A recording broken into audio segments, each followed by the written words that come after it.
Okay, all, good morning. Again, my name is Ray Cabrera, and I am here from the Design School at Arizona State University. It's a pleasure to welcome you all to our Design Alumni Spotlight series, where we're going to talk a little bit about the Master of Landscape Architecture program.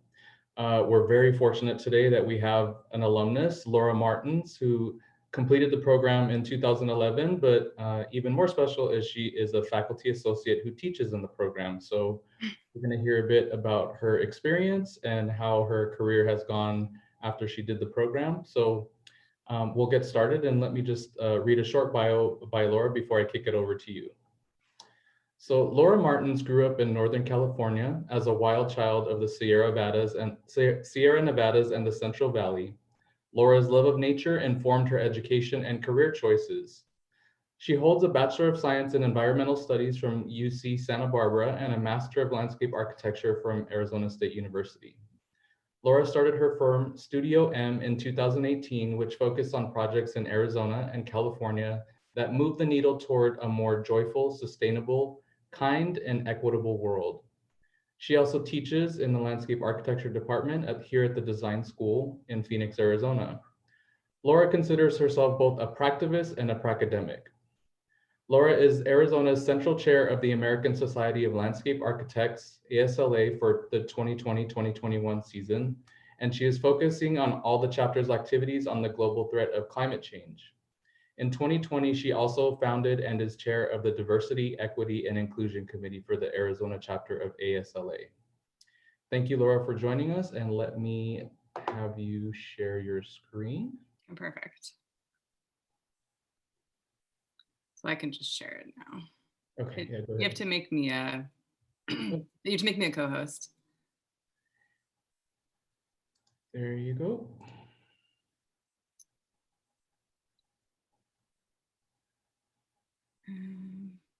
Oh, there we go. Perfect. It's not Zoom without. Okay, can you see my screen before I go full screen? Okay, great. All right, hi everyone. I've not used Google Slides too much. Okay, good. Thanks for coming. I'm excited to see that there's so many people interested in the MLA program at ASU.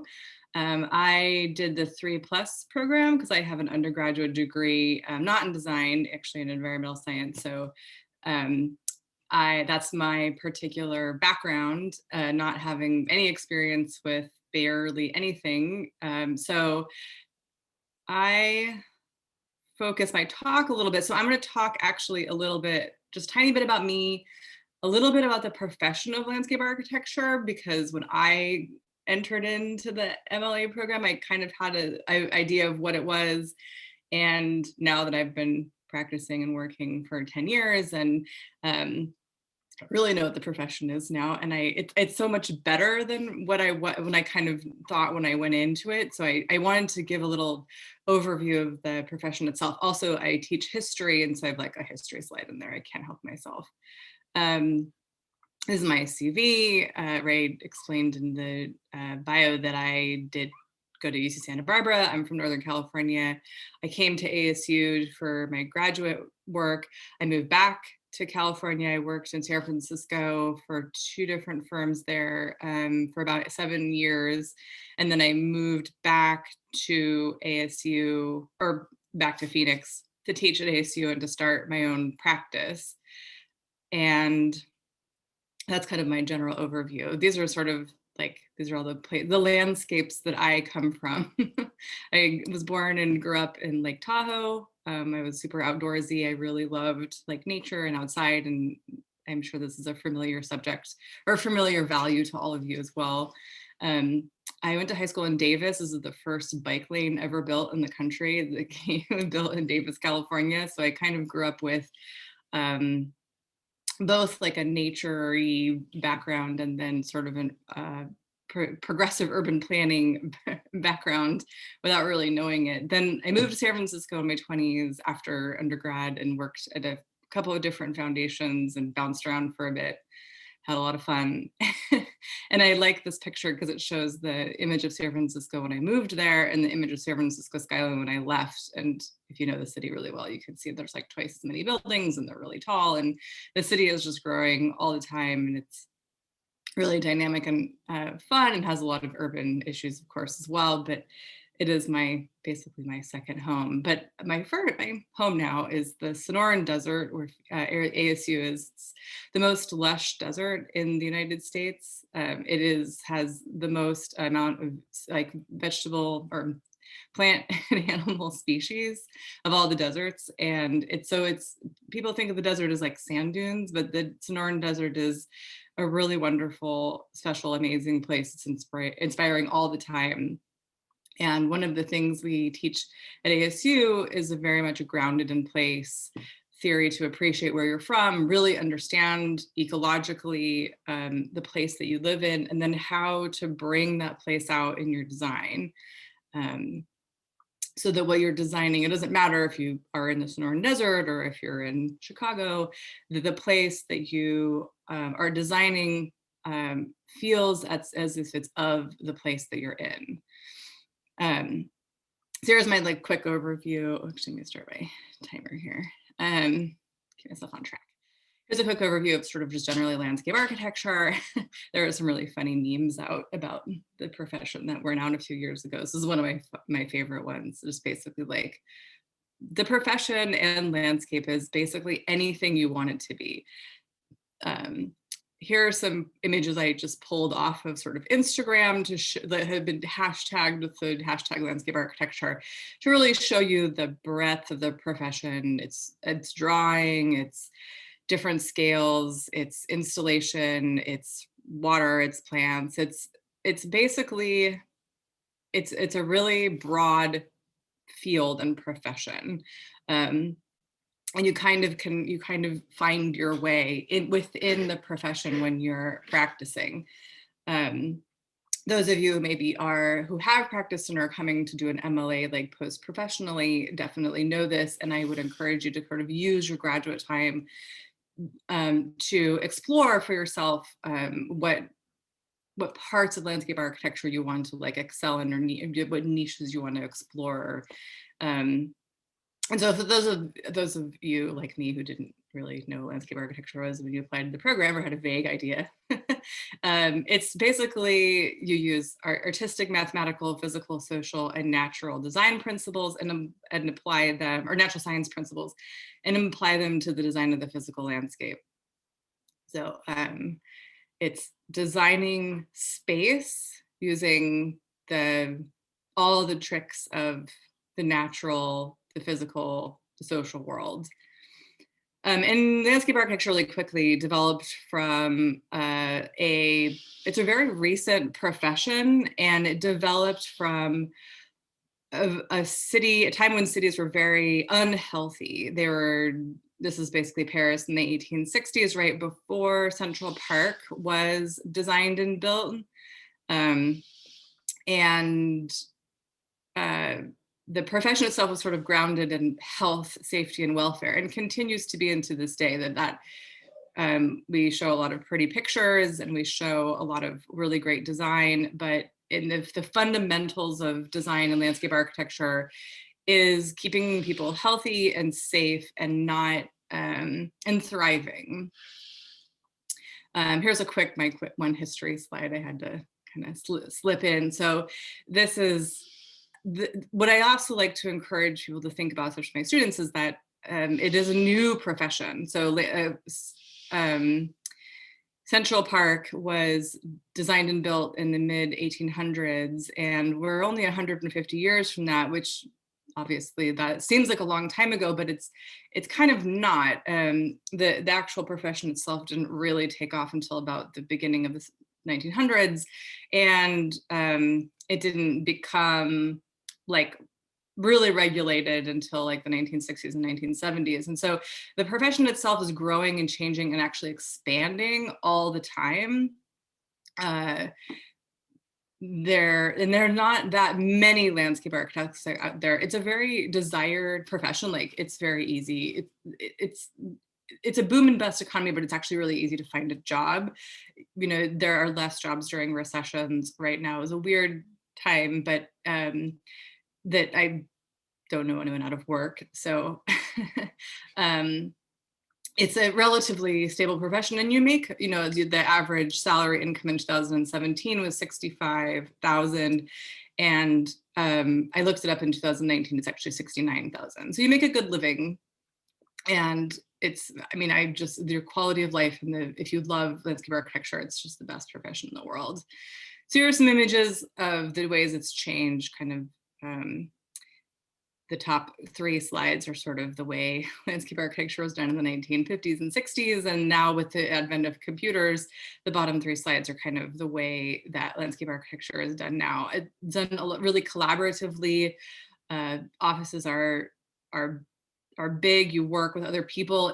I have a single person practice, but I work with engineers and architects and actually other landscape architects all the time. I don't think I've ever worked on a project by myself since I started. So it's a very collaborative. It's very complex to design the natural world. So it's done more and more collaboratively. And the technology has really helped shape what landscape architecture is and can do. The top 3 slides here are sort of the ways in which landscape architects sort of used to render and represent, well, the middle one is architecture, that's Frank Lloyd Wright, but there's a lot of technical drawing that actually is still done, but the bottom 3 kind of show the ways in which technology has changed the representation of landscape architecture, so like really photorealistic renderings and plans, and people are getting in to represent things in VR. We model stuff in 3-dimensional programs. All of this you'll learn in school if you don't already know it.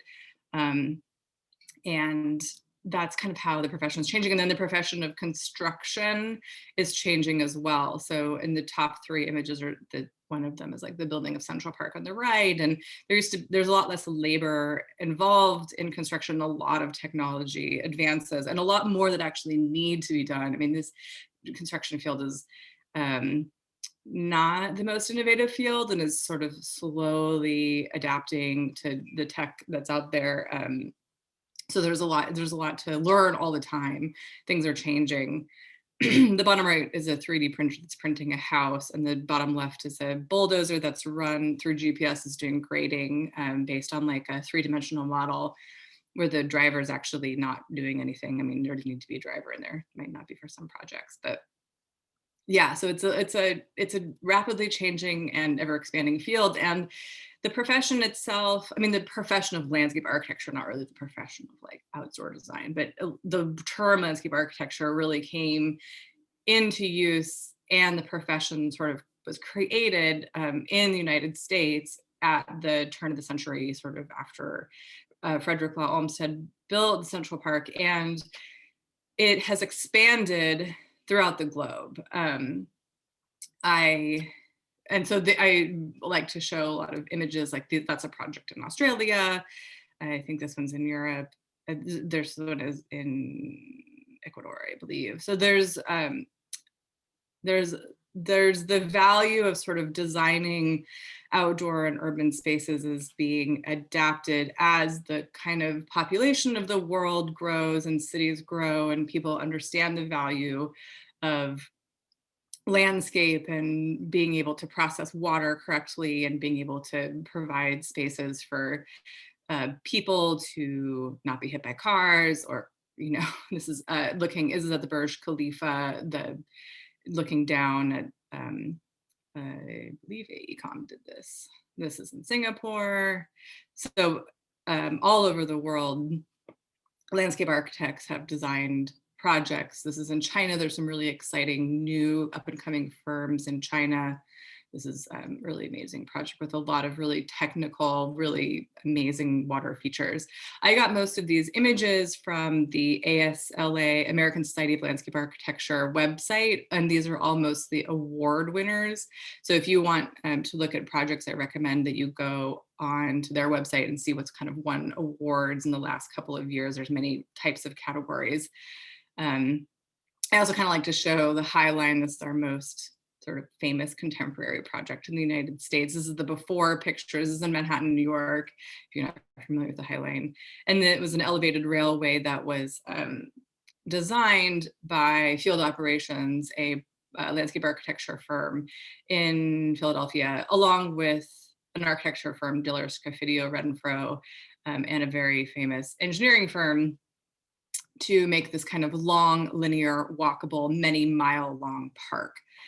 It's very famous. The horticulture design is actually Piet Oldhoff. He's really well known as sort of this amazing naturalist. And it's an incredible feat. And this is an image of the Salesforce Tower, which was built or opened about a year and a half ago in San Francisco, which is the top of a Transbay Terminal building, brand new long linear park, almost a half a mile long, right in downtown San Francisco. So I'm skipping ahead. And then, so I'm just trying to show you images of, like, if you are located near any of these parks, you should go visit them and really kind of get a sense of like what the space feels like, what it looks like to be in a space that's designed by a landscape architect. This is in Santa Monica. It's a very kind of small-ish park called Tongva Park that was also doing field operations to the High Line. These really fantastical structures they built overlooking the ocean. They have another really innovative set of planting designs, really cool. Very different. You walk through the park and there's all these different landscapes. It's really amazing. All these different ecologies in like this one little tiny park. Here's sort of this is just a couple steps of what landscape architects do. We always work with clients. It's a service profession. Sometimes you're your own client, but you always have a client. And you work with a client. So I said it's always like sort of collaborative, like it's always kind of even collaborative with a client. And you kind of show ideas and you work to, the best projects is you work really hand in hand with your client to come up with ideas for the space. And you kind of present and you revise, and then you present and you revise, and it's this kind of process. And so I teach a class at ASU, and I actually, my own practice, really focus on community-oriented design. So it's co-creating with a community. And I took some of my students out. We worked in a community garden, and we were asked, it was a community garden that already existed and I wanted to like improve and expand. And so we were asking the people at a work day what they wanted to see in their garden. What is your favorite habitat? What do you picture in a park? And we had people put little stickers on the pictures. And we just put these easels up in the garden on a work day on a Saturday morning, and had all the people who come in talk to us. This is just one of the things that we did. We had a couple projects that were a little bit more interactive, where people were designing a park in 5 minutes. And so we have a variety of ways in which I kind of train people on how to co-create with communities that aren't your own, which is a really important thing to do in landscape architecture, because we're very rarely building, I don't know what my community would even be, but I guess it's my neighborhood. They're always working with a different community and different people and different clients. So, and then really quickly here, sort of like images of what landscape architects produce, like photo montage renderings. These are actual images from different firms. This is an actual plan rendering from Hans Park in Phoenix that Hargraves did. This is some hand renderings by Christy Tanayak. She's out of Austin. She used to have a practice in Phoenix. This is Raymond Jungles is sort of conceptual design for this really amazing park they did in Miami. So these are all like the techniques of landscape architecture. This is a image, kind of a rendering, and the actual image of a park done by Brazilian landscape architect Roberto Burle Marx, not a modernist. This is another kind of drawing versus real life practice or image of a modernist park. And then this is plan and kind of perspective image of a park by Peter Walker. This is the 9/11 Memorial in Manhattan. And these are like kind of sections. So I'm just kind of showing you all of the ways in which we at ASU train our students, and I was trained in how to represent your ideas and also develop your ideas. Okay, so now we're on to my work. So I went back to school for landscape architecture. I did the 3+ program, and then I worked in Phoenix for Steve Martino for a little bit. And then I went on to San Francisco because I wanted to move back there. I had a lot of friends there. And I started working for a firm called Fletcher Studio. It's kind of it was a very, I mean, David was just getting started then. It was one of those firms where you work a ton, you don't sleep much, don't get paid very much, but I got a lot of experience and I worked on some really amazing projects. And because it was a small firm, I worked on a lot of aspects of the different projects. So I kind of just wanted to show some, I'm showing a couple of projects that I did with them. So this is sort of some conceptual studies of the way water and a boardwalk kind of interact together in a very small and thin park. And then I modeled it in SketchUp to kind of see if it would work with the topography and kind of these different ideas that I was like working out in my head. And then you're like working out on the 3-dimensional space and kind of see like what the issues are and how it works and how it looks. And this is like allowing the water to kind of flow out of these different areas and make different pools during a rain event. And this is a final conceptual drawing of the way this project looks. And then this is the project when it was built.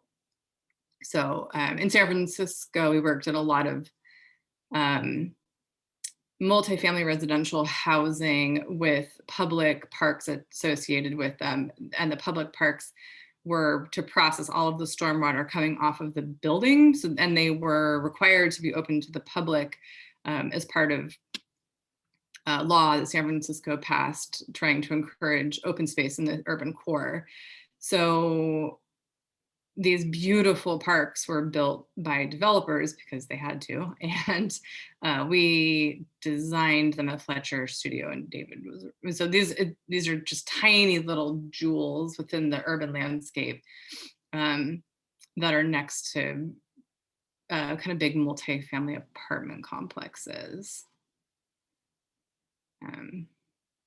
So this one's a boardwalk designed to walk over a basin that holds kind of the storm water that comes off of this like huge building during an event.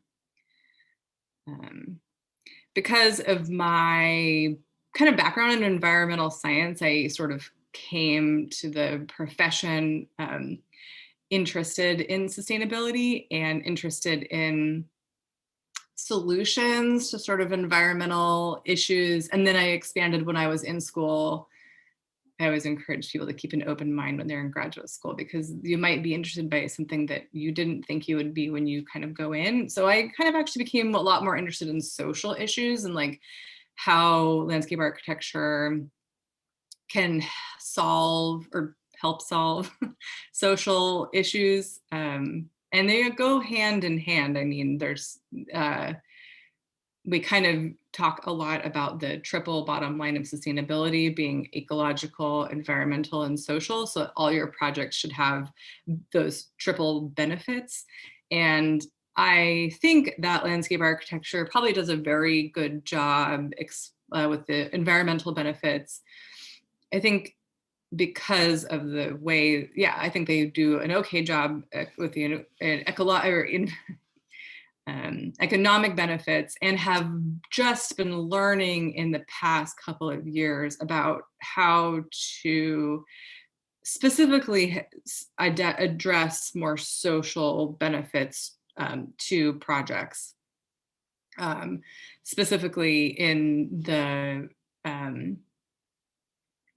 for a diverse community, that everyone's kind of not the same.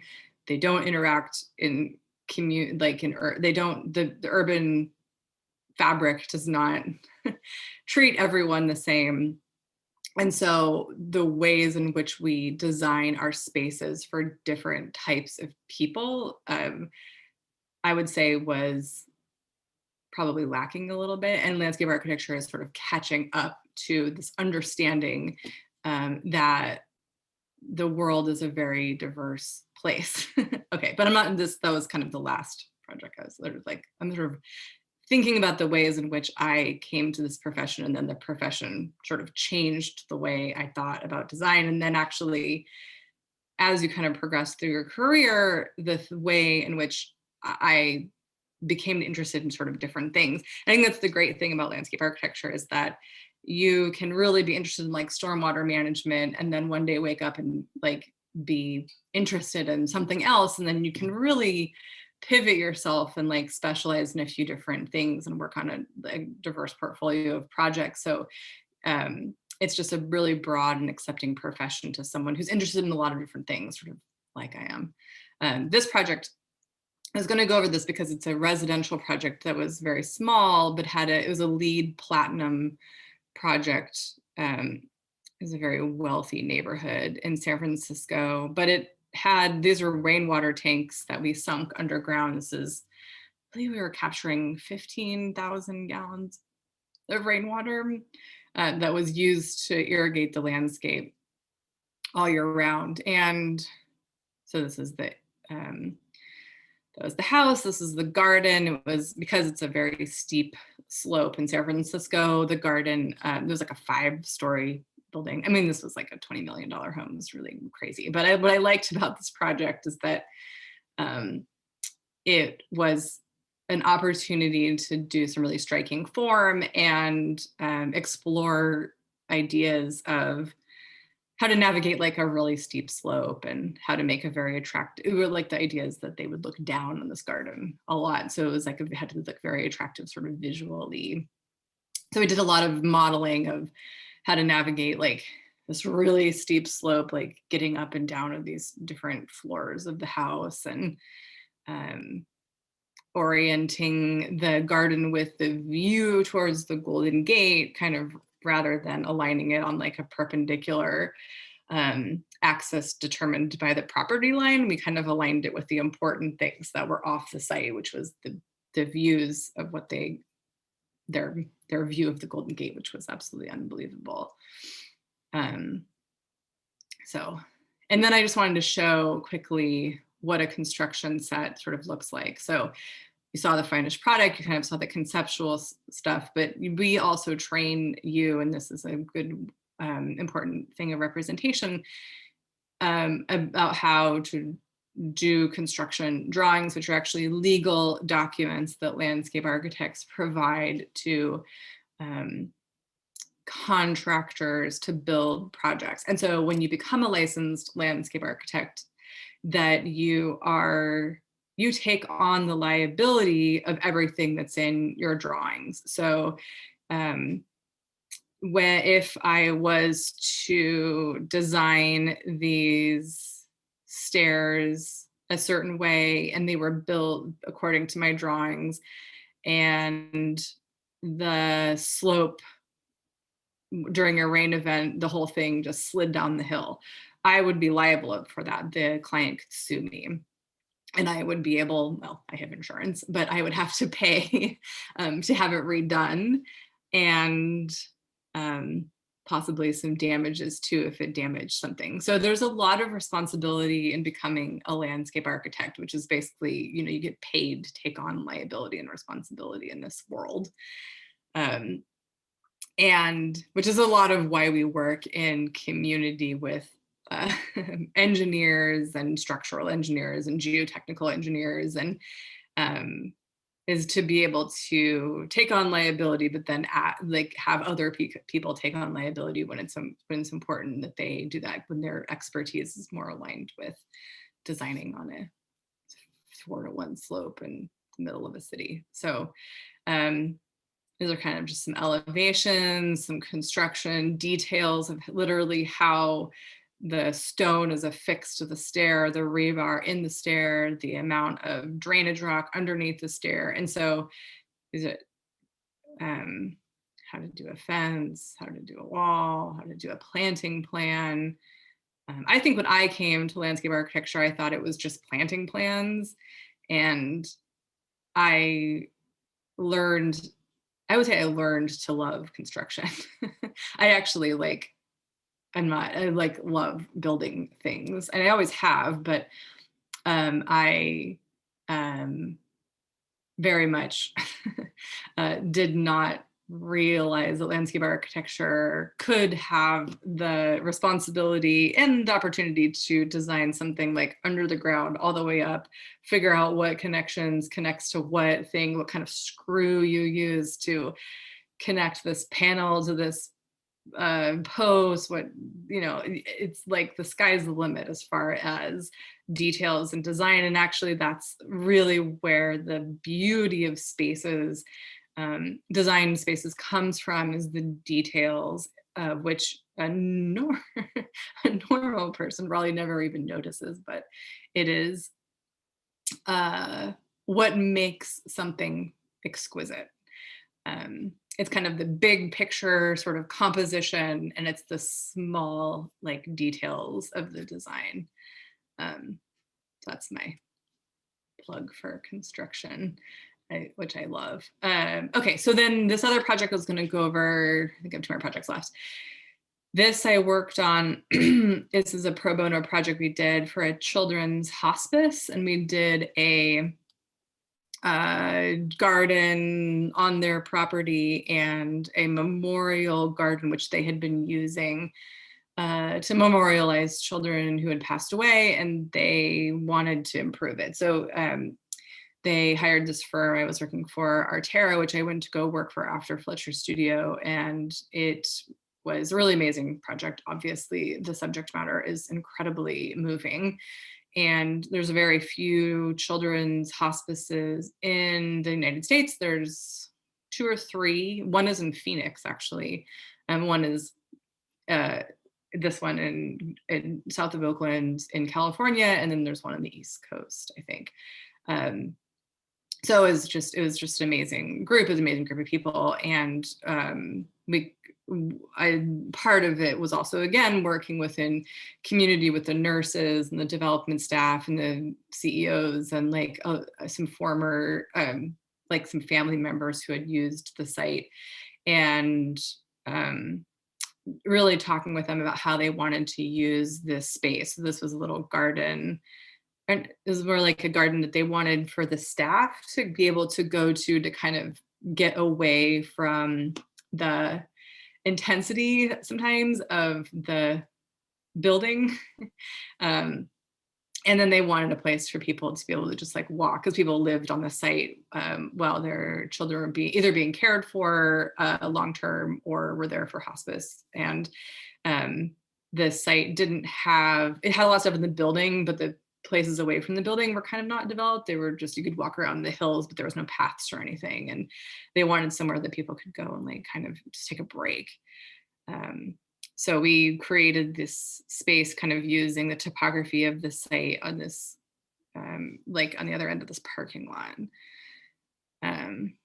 So it's being built right now. I don't have any pictures of it completed because they had to fundraise for it, and it's being built. So I just have this really nice rendering that we paid a watercolorist to do.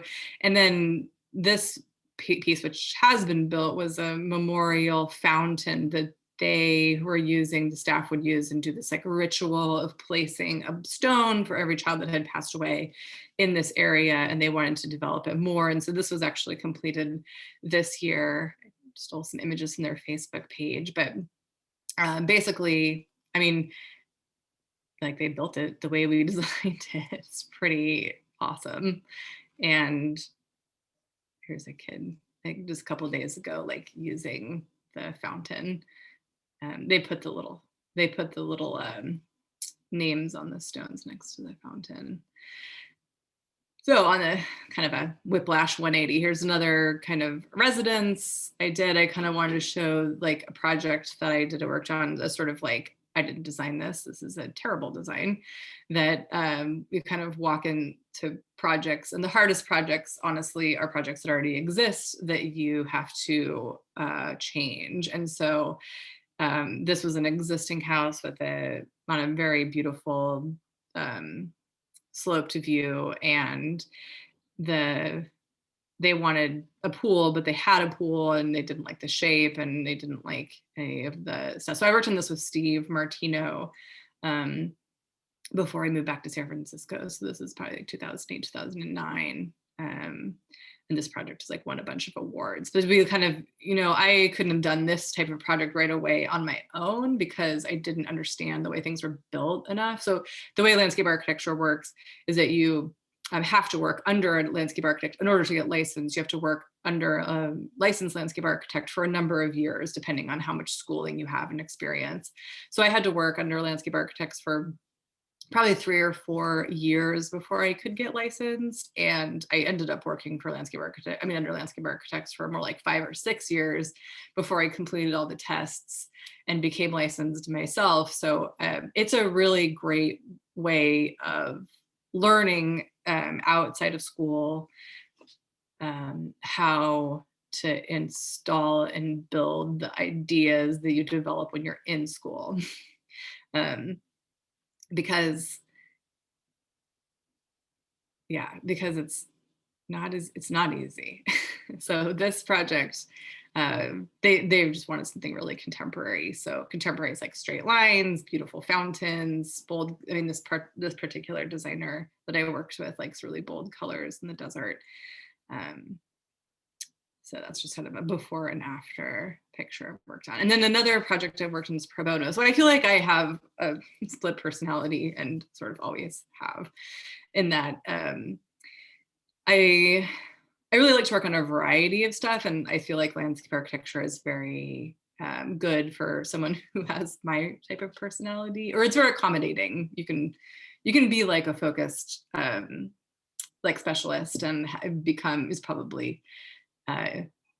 a very focused landscape architect. Or like me, I'm kind of a generalist. And so I really like working on housing, and I like working on public work, and I like working in like really deep community projects, which don't pay anything. So I have to do other stuff to pay for this. But this is a project I worked on by myself with an organization called Design. It's Open Architecture Collaborative. It's a nonprofit. And we worked on a project in West Oakland, which is a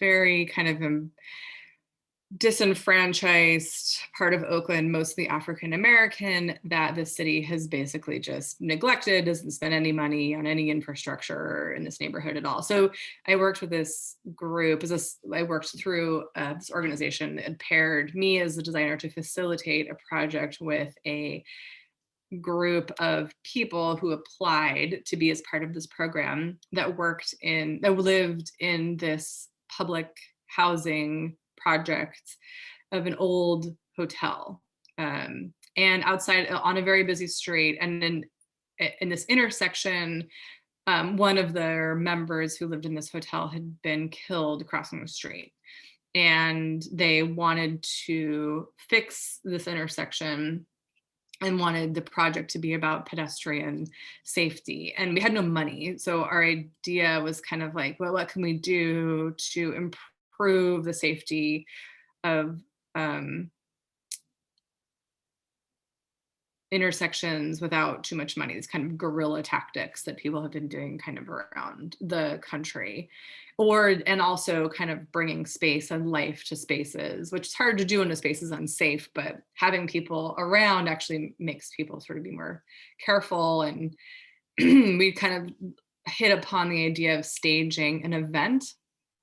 So this event was sort of a demonstration of public safety on streets. And so we closed down the street, this weird intersection. They didn't even have a crosswalk for one day. And we made t-shirts and we staged like weird die-ins of the kids, and we painted all over the street in this like chalk paint. And we filmed the whole thing, gave a little speech. And long story short, of course, it's a lot more messier than I'm explaining it. But in long story short, we put together a film. We sent it to a lot of officials at the city of Oakland, and then we applied for a grant to improve the intersection, and were approved, and actually were approved for more than what the grant was supposed to be. So they were able to do a little more than they wanted to. And so the community designed this art piece based on the sort of musical history of the neighborhood and the space they lived in. And this is what it looks like now.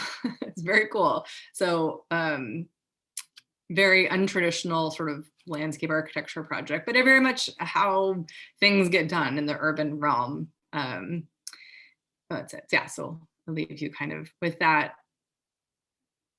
Yeah, I wanted to show you guys like a breadth of like projects and ideas and things you can work on as landscape architects from my perspective, which has been kind of a smaller scale, community embedded practice, of which I am still developing on my own, but have worked throughout since coming back to school on sort of like being able to work on small scale projects that really improve the lives of people, kind of people first, and then the environment, not, I wouldn't say, yeah, second, but like co-benefiting the environment and people with a little bit more of a focus on like the social aspects of improvements that need to happen in the city to make it safer. So yeah, I guess that was 35 minutes. I think we have a little bit of time for questions. Yes, thank you so much, Laura, for your presentation. I think that was fantastic learning a bit about I think the most important is the breadth of experience that you have and how the landscape architecture program and the landscape architecture field really lends itself to people who think that way and enjoy tackling projects in that way. So I would invite any of our attendees to, if you have any questions, please feel free to put them in the Q&A box or in the chat box. But I'll start the discussion off with the question, Laura. Can you talk about, you mentioned the designing for your place. Can you talk about what inspired you most as being like a Northern California, your Northern California background? What really appealed to you about moving to the desert, and how did that influence your decision to choose ASU? Yeah, that's a really good question because it was an intentional decision on my part. Because I am like from the West, the most important issue, I think, is water.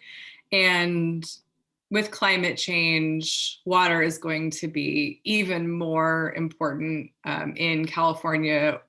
I mean, all over the place, but really in the West where we have a scarcity of it. And I knew that I wanted to go to school somewhere in the desert. I think I was deciding between ASU, U of A, and Austin. That was my like three. And then I kind of realized, and so, because I was like, I want to go somewhere that really teaches you the principles of how to live in an arid environment. And I came to, so I came to Arizona, and I was deciding between U of A and ASU, and I felt at the time ASU, I mean, I feel now too, that ASU had sort of a really good ethic about how to design with community and understanding not just the environment of a place, but we do a lot of work embedded in the city of Phoenix. And the city of Phoenix is like a teacher, like it has all these issues that arid cities have. Like it's transitioning from one use, like it was sort of industrial, then it kind of became light industrial, and now it's sort of transitioning to more of the like Western urban city where there's a lot of like service and there's a lot of there's a lot of people working in tech, and the city itself is physically transitioning into a more dense and more kind of not suburban city. And it's different than Tucson, which is a much smaller city, which is kind of it wasn't as much of like a laboratory that I felt like it was aligned with what I wanted to learn. I don't know. It just seemed like ASU was just a better fit. Like it's like weird. It was very like instinctual. Well, so that's why I came to ASU, was kind of an interest of like learning how to live in a desert environment, that in a way that I think that a lot of cities in the West are going to have to transition to, adapting to climate change, but also just like adapting to be like more sustainable and less wasteful with water. But as I said, like I came here and then I learned so much more about the ways in which cities can be designed better for people. And then that like kind of changed, like I wasn't all about water anymore. So I think going to school somewhere, because the profession is so embedded in like where you're from, that I think thinking about the city in which the school is in and the region and the climate is important. I mean, I can go and work all over the world. You can get a job anywhere as a landscape architect, but for me to go work in like Michigan or New York, like I'd have to learn quite a bit to work there. It would just be a learning curve to overcome. Where like if I were to get a job in LA or like Colorado or like Denver or Seattle or Portland, I mean, even though they seem like they rain there a lot, these are all kind of like Western arid cities, and not arid, but like water is an issue. And it's a little bit, yeah, like that's where I came from. And that's what I was interested in learning. And ASU was totally what I wanted. So much that I actually came back and live here now. That kind of leads into a question we just got from Marta, and she asked, would you recommend going to a school that is in the type of environment that you're expecting to work in, such as desert versus tropical? Well, that was my, like I just said, like that was my path. And so I do. Also like certain schools sort of specialize in certain things. So ASU is, I would say our profession is very sustainability oriented. Very kind of a little more urban focused, where we have faculty that do regional modeling, like Paul Cosio, who does like regional work. So we have people who work at that kind of scale. And then we have people who can teach you like really fine-grained urban, design, like Christian Kelly. So it's, I think so. Oh, as I was saying, like sometimes schools specialize in certain things, and that's the reason to go there. But I mean, for me, it was really great to go to not only an ecology that I thought I wanted to work in, but also like the city that had the issues that I wanted to learn about. Great. Makes sense.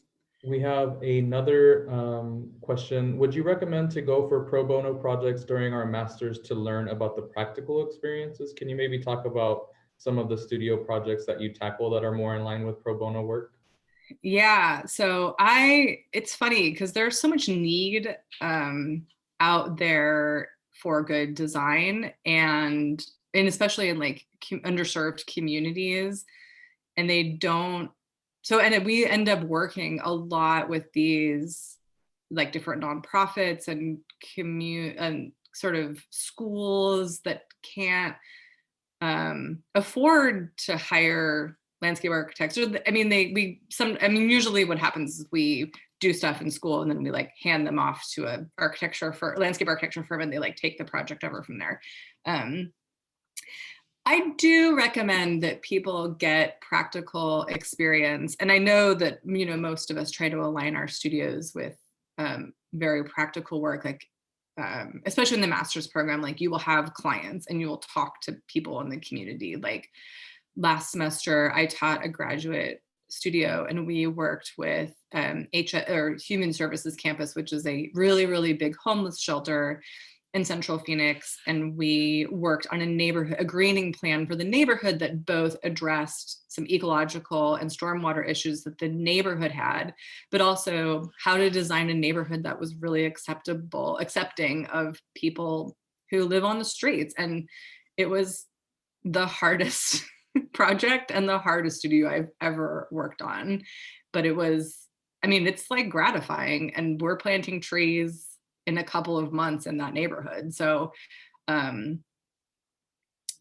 yeah, I mean, I think school is a time to like allow yourself to work on really fantastical ideas. But I mean, I'm a practical landscape architect, so I would say yes, work on as many projects as you can. Follow us on social media. We're on Instagram, ASU Design School. We're also on Facebook. Click on there. We tend to post a lot of like student work, and a lot of when we do have students in class, we have tons of activity that we're going around documenting and posting on our social media outlets. So please feel free to give us a follow. And again, if there are any other questions,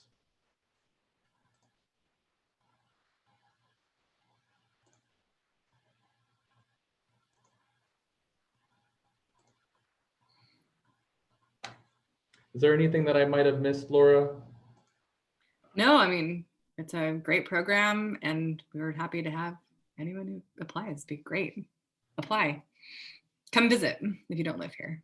Actually, one quick question that relates to your experience. You mentioned that you did the 3+ program. We often get questions about the portfolio requirement, especially for people who didn't have design-based degrees. What did you do when submitting your portfolio? It's like kind of embarrassing. I guess the point is you don't, you know, you want to show that you have a creative, you want to show that you're like a creative person. And I was given a recommendation that you should, like, photography is that you have a good eye, and you want to show that you have like a good hand. So anything that you've like crafted, I actually just made stuff up for my portfolio. So I just went through like old photographs I had and would sketch them out. I had taken a hand drafting class at a community college, and so I had included some of that work. I